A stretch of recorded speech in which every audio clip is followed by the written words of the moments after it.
Welcome to this explainer. Okay, we've all been there. That pure adrenaline-fueled panic of the 3 a.m. pager alert because a production server just crashed. It's a feeling every systems engineer knows a little too well, right? Well, today, we're going to explore exactly how tech giants completely eliminate that anxiety. We're diving deep into the blueprints and the cultural shifts they use to build systems that don't just survive massive failures, but actually handle them seamlessly. So let's set the stakes here. What actually happens when one tiny, seemingly insignificant bug brings down a massive application? In legacy systems, it means a total blackout, lost revenue, broken trust, a chaotic war room, the whole shebang. But modern engineering has evolved past that. We're going to trace the exact journey from building a fragile, deeply interconnected system all the way to proactively breaking your own code just to make it unbreakable. All right, here is our blueprint for today. 1. Building modular microservices. 2. Managing comms with sidecars. 3. Shift left and visibility. 4. Cloud-native disaster recovery. And finally, 5. Embracing chaos engineering. Let's jump right in. Section 1. Building modular microservices. The glowing neon nodes. To really appreciate modern architecture, we gotta contrast the dark ages of fragile monoliths with today's agile microservices. In a monolith, you're dealing with one massive code base. If one single feature breaks, the whole system goes down. It's incredibly tough to maintain. Microservices, on the other hand, separate functionalities into modular, independent services. It's kind of like replacing a single Lego brick instead of having to rebuild the entire castle from scratch. Because every service is isolated, it creates distinct fault domains. So if one blinking red node fails, there is no way it's crashing the entire grid. Think about how this plays out in a real-world AWS layout. Modern architecture separates functionalities into cohesive verticals instead of stacking them in vulnerable technological layers. For instance, you have your user interface managed by Amazon CloudFront, routing to compute containers using Amazon ECS, which then securely connects to isolated data stores, like Elasticache for high-speed caching or DynamoDB for scalable databases. Dividing the application up like this is a real game changer. It gives us independent deployment, targeted scalability, and massive fault resilience. Moving right along, Section 2, Managing Comms with Sidecars, Controlling the Network. Okay, so splitting everything into microservices is amazing for isolation, but it introduces a brand new problem. How do we get hundreds or even thousands of isolated nodes to talk to each other without creating a chaotic traffic jam? Enter the sidecar pattern. A sidecar is basically a design pattern that attaches a secondary, reusable helper component right next to your primary microservice, literally like a sidecar on a motorcycle. It handles the heavy lifting of network communication quietly in the background, decoupling all those cross-cutting concerns from your actual business logic. Think about why this is absolutely crucial. Instead of forcing your developers to write custom networking code in every single microservice, the sidecar handles it out of the box. It manages configuration, centralizes your login, handles distributed tracing, and can even facilitate publish-subscribe messaging. This drastically reduces component coupling. Your core service just focuses on doing its one specific job, while the sidecar acts as its personal networking and security guard. All right, Section 3, Shift Left and Visibility, Golden Signals and Defense. Now that we've got an isolated structure communicating smoothly, we need to know exactly what's happening inside it. And visibility actually starts way before the code ever deploys. This is where shift-left testing comes in.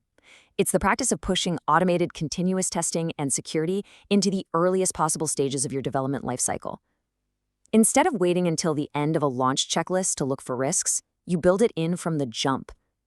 By embedding security early, literally shifting left, we catch vulnerabilities before they ever hit the production pipeline, pushing us closer to that holy grail of zero bugs during deployment.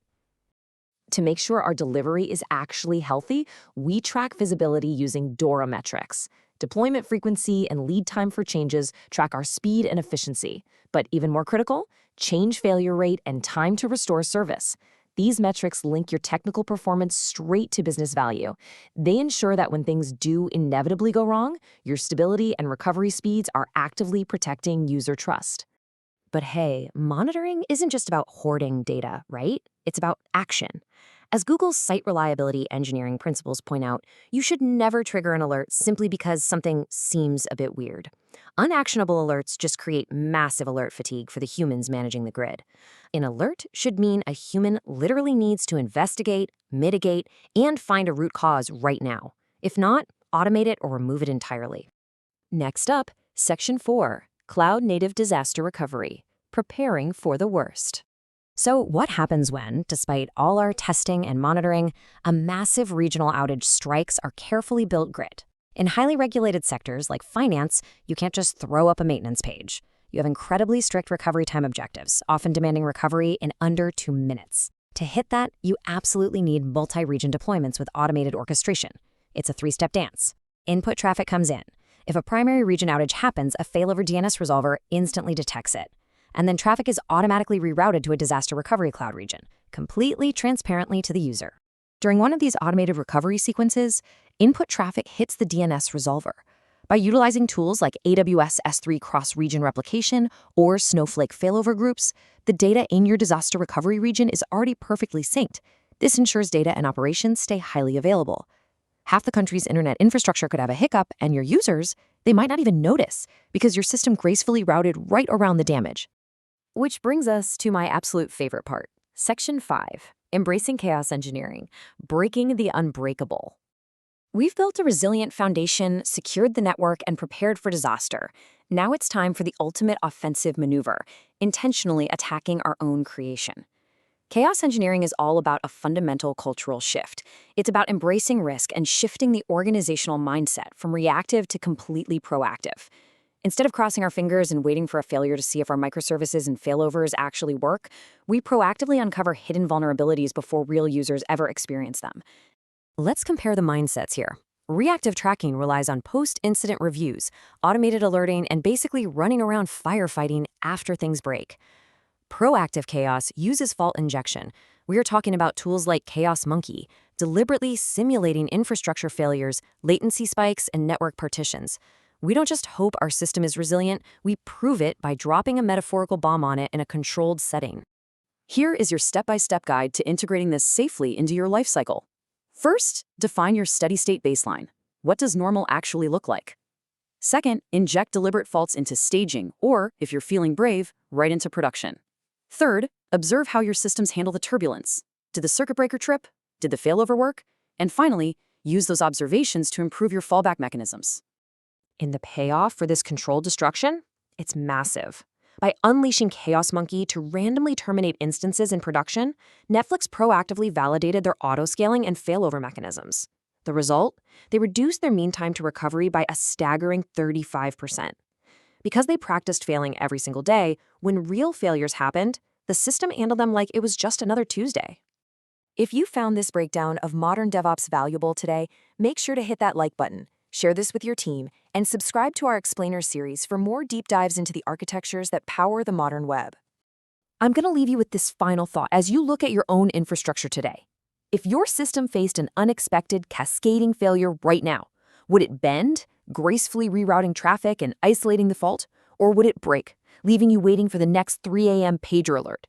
It's time to build unbreakable. See you next time.